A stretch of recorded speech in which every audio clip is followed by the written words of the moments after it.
যারা নির্যাতন নির্মম এবং হামলা মামলার শিকার হয়েও ভয়কে জয় করে ন্যায় এবং ইনসাফের প্রতীকে ভোট দিয়ে তারা আমাকে বিজয় করে এখানে কথা বলার সুযোগ করে দিয়েছে। মাননীয় স্পিকার, আপনি জানেন আজকে আমরা যখন এখানে দাঁড়িয়ে কথা বলি তখন আমাদেরকে এটা ভাবতে হচ্ছে যে আমরা কথা বলতে গিয়ে আবার বিগত 17 বছরের কোনো একটা বৈষম্যের মধ্যে পড়ে যাচ্ছি কিনা। কিন্তু আমাদেরকে এটা ভাবতে হচ্ছে আমরা যখন এখানে দাঁড়িয়ে কথা বলছি, আমাদের কথা বলার সময় শহীদ শরীফ ওসমান হাদি ইনসাফের পক্ষে কথা বলার সময় বলেছিল, আমার প্রতি যে জুলুম করবে আমি তার সাথেও ইনসাফ করতে চাই। আমরা লক্ষ্য করেছি এই সরকার প্রতিষ্ঠিত হওয়ার পর শরীফ ওসমান হাদির ব্যাপারে তার বিচারে কতটুকু কার্যকারিতা নিয়ে এসেছে তা আমরা এখন পর্যন্ত জানতে পারিনি। আমার মনে হয় আমরা সংবিধান নিয়ে ঘাটাঘাটি করতে করতে যদি সংবিধানই আমাদের রক্ষা করতে পারত, তাহলে সংবিধান আমাদেরকে বলে দিত যে আমাদের সেদিন বালু ট্রাক সরানোর ক্ষেত্রে সংবিধানের পৃষ্ঠা আমাদেরকে খুঁজতে হতো।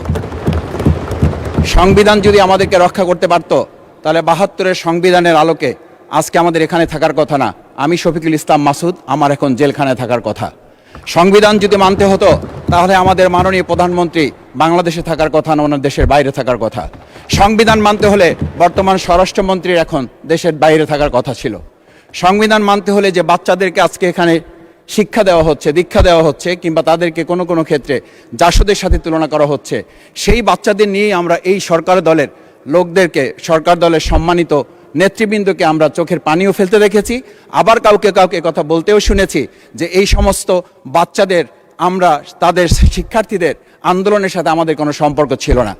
আমরা খুব লজ্জিত হই মাননীয় স্পিকার, আমাদের এই বর্তমান সময়ে আমরা যদি এটা খেয়াল করি যে আমাদের বাংলাদেশের এই বর্তমান প্রেক্ষাপটটা নতুন করে এখন যে গণভোটের যে আজকে ন্যায্যতা অন্যায্যতা, সাংবিধানিক পৃষ্ঠা, লাইন, অক্ষর, দাড়িকমা আমাদেরকে শেখানোর চেষ্টা করা হচ্ছে, যদি সেটা হতো তাহলে বাংলাদেশ জাতীয়তাবাদী দলের সম্মানিত মহাসচিব তিনি কয়েক হাজার পুলিশের বেষ্টনীর মাঝখানে একা একটা মোবাইল নিয়ে তাকে আমরা দাঁড়িয়ে থাকতে দেখেছি, তখন সংবিধান আমাদেরকে রক্ষা করতে পারে নাই। মাননীয় স্পিকার, আমি 350 মামলা নিয়ে 7 মাসের ব্যবধানে, আপনিও আমার 2-1টা মামলাতে আপনি আমাকে সহযোগিতা করেছেন, সেটা এই সুযোগে ধন্যবাদ জানাতে চাই। আমার 350 মামলা জামিন করতে 7 মাস সময় লেগেছে, আমার বের হতে সময় লেগেছে 4.5 বছর। আমি সেই 4.5 বছরে 3 বার রিয়ারেস্ট হয়ে 2 বার গুম হয়েছি। আমি তখন ডিজিএফআই, এনএসআই, ডিবিএসবির কাছে জানতে চেয়েছিলাম আমার সামনে দিয়ে বড় বড় নেতারা বের হয়ে যাচ্ছে, আমার অপরাধটা কি? তখন বলেছিল তারা হুমকি না, হুমকি হচ্ছেন আপনারা। আমাদেরকে যখন শেখ হাসিনার শেষ সরকার নিষিদ্ধ করেছিল, তখন তারা 14 দল মিটিং করে বলেছিল এই জামাত শিবিরই হচ্ছে সবচেয়ে বড় সমস্যা, তাদেরকে নিষিদ্ধ করলে এই আন্দোলন থেমে যাবে। আজ একটা কথা পরিষ্কার বলতে চাই, এই গণভোট নিয়ে আমাদের মাথা ব্যথার মূল কারণ হচ্ছে এখানেই শেখ হাসিনা আমাদেরকে যথার্থ টার্গেটটা করেছিল। সেই টার্গেটের মূল লক্ষ্য ছিলাম আমরা। আমাদেরকে বলা হয়েছিল একটা গুলি করলে একটা সরে বাকিগুলো লড়ে না, সেই লড়ে না লোকগুলো ছিলাম আমরা মাননীয় স্পিকার, যার কারণে আমাদেরকে তারা ভয় পায়। আমরা এখন বর্তমান সময় ভিডিও দেখতে পাই যেই শেখ হাসিনা বাইরে থেকে বলেছিল আমরা এই দলকে ভোট দিতে বললাম, আর সেই দল আমাদের সাথে আবার বিশ্বাসঘাতকতা করেছে। আমরা সেই শেখ হাসিনার বক্তব্য শোনার পর আমরা কাউকে আজকে এখানে বলতে শুনে নাই শেখ হাসিনার ওই বক্তব্য সঠিক নয়, এই মানুষ প্রতারিত হয়েছে, বেইমানি করা হয়েছে।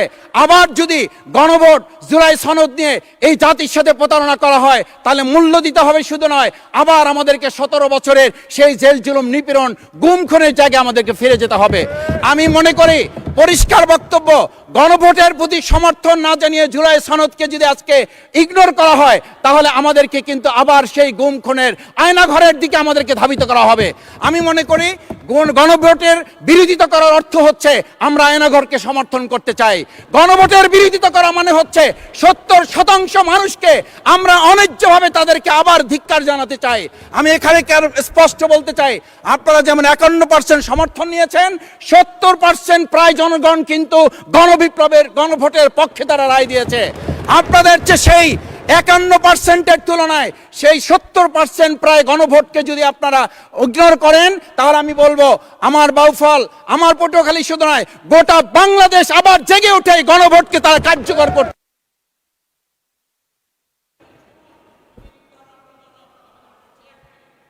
ধন্যবাদ, আপনি 1 মিনিট পেয়েছেন। স্পিকার, আমি পরিষ্কার এইটার কথাটা এই জন্য বলছি, আজকে সংবিধানের লাইন ধরে ধরে যদি আমাদেরকে এই কথা জানতে হতো, তাহলে আমাদের নেতৃবৃন্দকে ফাঁসির মঞ্চে যেতে হতো না। আমার মতো ছোট মানুষের কাছে সে সময় ডিজিএফআইয়ের কাছে প্রস্তাব এসেছিল, আপনারা কি চান, মন্ত্রিত্ব চান, দেশ পরিচালনা চান, সব কিছু দেওয়া হবে, শুধু শেখ হাসিনার নীতিতে আপনারা আসেন। সেই নীতি তো ছিল ৭২-এর সংবিধান, সেই নীতি নিয়ে আজকে কেন এখানে এত কথা বলা হচ্ছে? আমরা পরিষ্কার জানি, আমরা যদি সেই ৭২-এর সংবিধানকে ভালোবাসি, তাহলে এখানকার নেতৃবৃন্দ এবং মরহুমা বেগম খালেদা জিয়া নিজে বলেছিল, আমরা সুযোগ পেলে এই সংবিধানকে আমরা ছুঁড়ে ফেলে দেব। সেই সংবিধানের প্রতি আজকে বর্তমান সরকারি দলের কেন এত প্রেম জাগ্রত হয়েছে, এটা বাংলাদেশের মানুষের জানার অধিকার আছে। আমি আমার প্রিয় বাউফলের মানুষের প্রতি ভালোবাসা শ্রদ্ধা জানাই, যেই বাউফলবাসী আমার দাবি আদায়ের জন্য, আমার এলাকার মানুষের অধিকার আদায়ের জন্য এখানে দিয়েছে,